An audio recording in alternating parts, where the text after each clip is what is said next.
Hey everyone! This video is for people who have a little bit of self-doubt, either all the time or every now and again.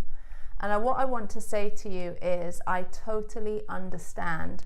Even though I was raised in a family of pro musicians, both my parents are musicians, I've got music flowing through the bloodline for as long as I know about, I still have had an awful lot of doubt when it comes to whether I'm any good.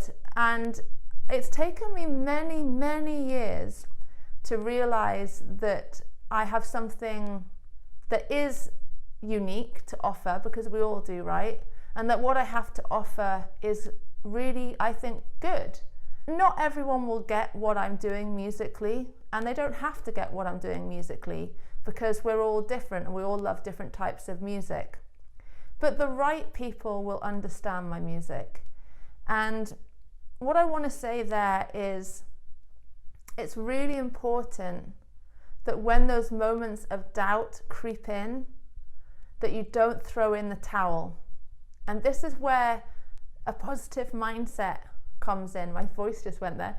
This is where a positive mindset comes in, because you have to keep going when you have those moments of doubt. And again, what I want to say to you is that anyone who's ever made it in the music industry has had wobbles and moments of doubts. You're not alone in this. It comes almost with being a creative. Now, of course, we're human and we all have moments of doubts. This is something that we universally feel no matter age, sex, or where we're living.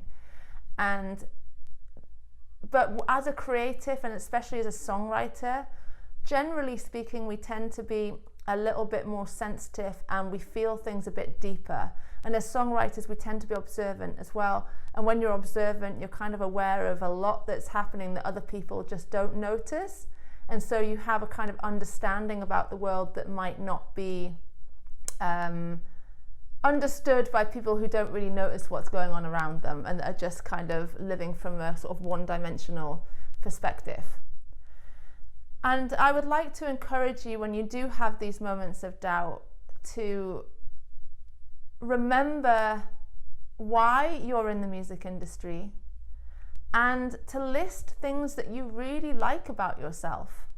And you could even list things that you want to work on, but focus on the things that you really like about yourself. And I mean within your craft.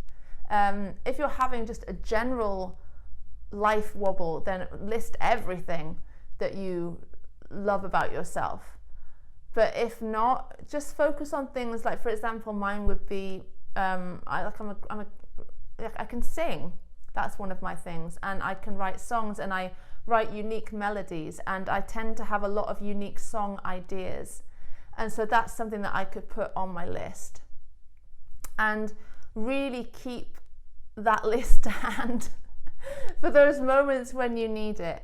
I want to just tell you a little bit about my story.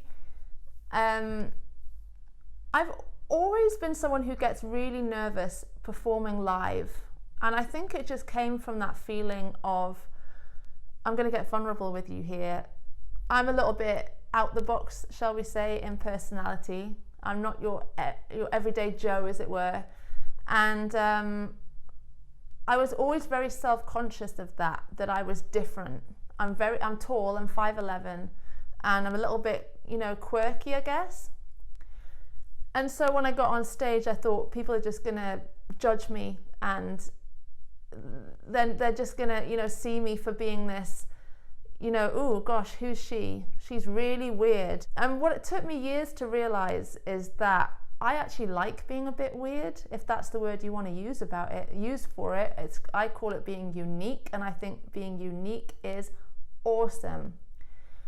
And the reason it's awesome is because I did have a period of my life where I started to conform a little bit more. And I kind of lost my personality. I forgot who I was, and I missed myself.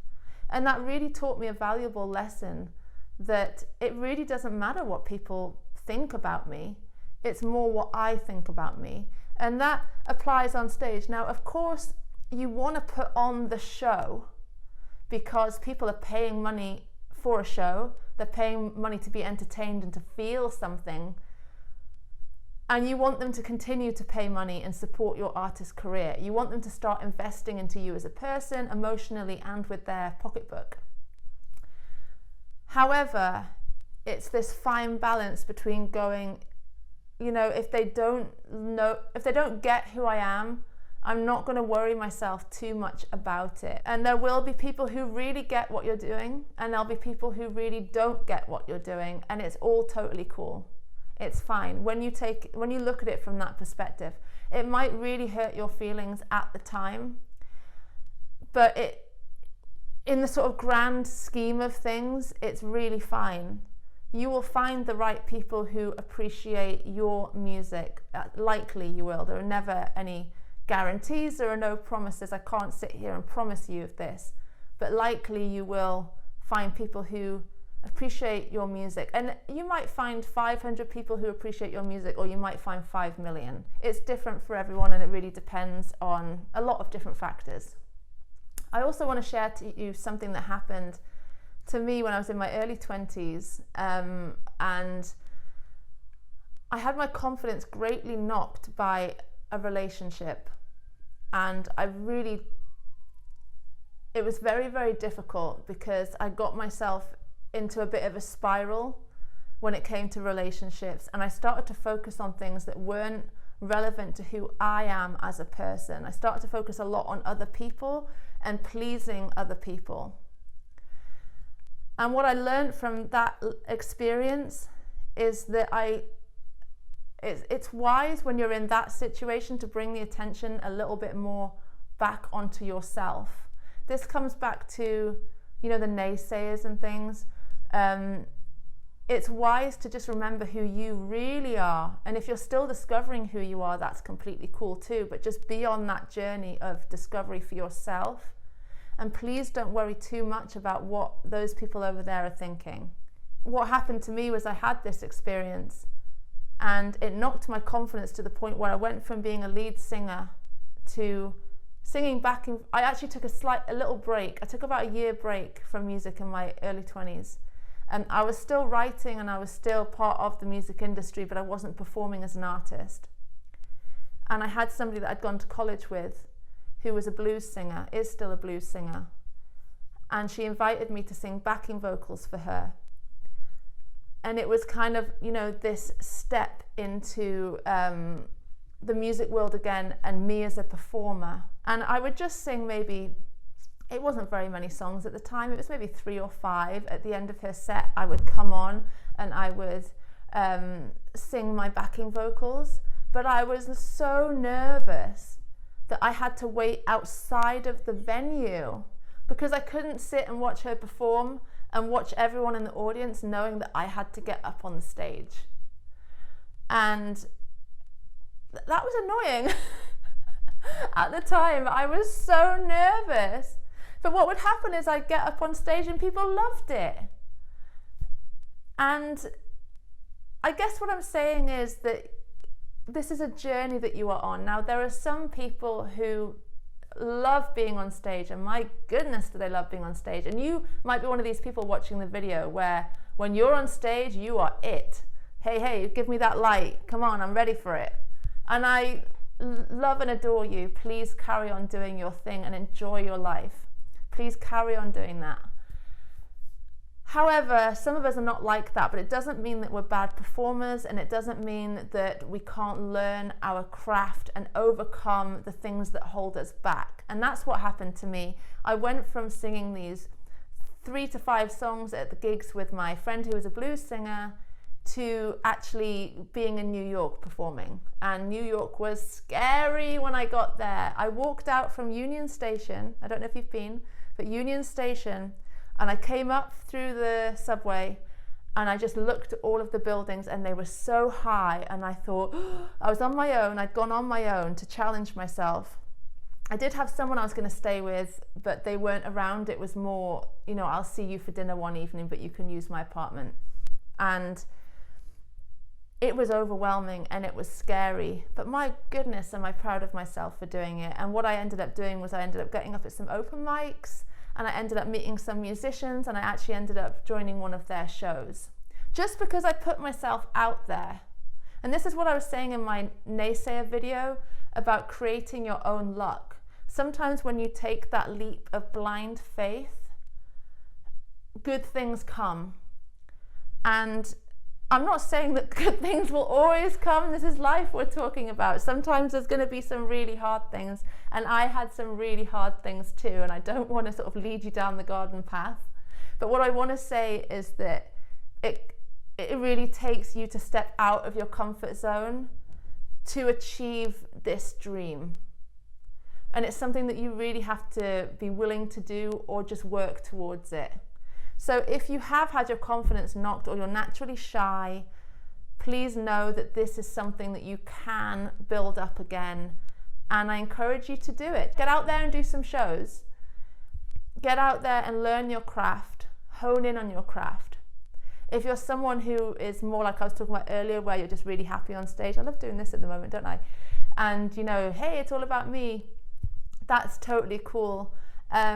Again, if you're like that already, use that to your advantage and get up at the gigs. You know how you get, now this is just a total example off the top of my head. You might go to a gig and your favorite artist might pull someone up on stage. I have a friend who works with Janelle Monáe, and he was touring with her and he invited me to watch her at Glastonbury last year, 2019. And they invited people up on stage. But if you're one of those people, take that opportunity. And I'm sure you will, but don't even think about it, you know? Because that is a once in a lifetime opportunity to get on stage with the TV crews and whatever, or, you know, broadcasting this all around England and maybe the world. Now, what I'm not suggesting you do is push your way into something that you're not invited to. But when the opportunity is there, take it, rather than thinking, oh, a bit tired today, not sure I want to do it, I love performing, but oh man, I'm a bit tired today, I'm not sure about it. Get yourself to the ladies or the gents and do sirens. And this is for singers. Siren is on a UNG, and you sound like an ambulance, but whatever, just get over it. And it goes, and you would do maybe, 5 of those, maybe even more.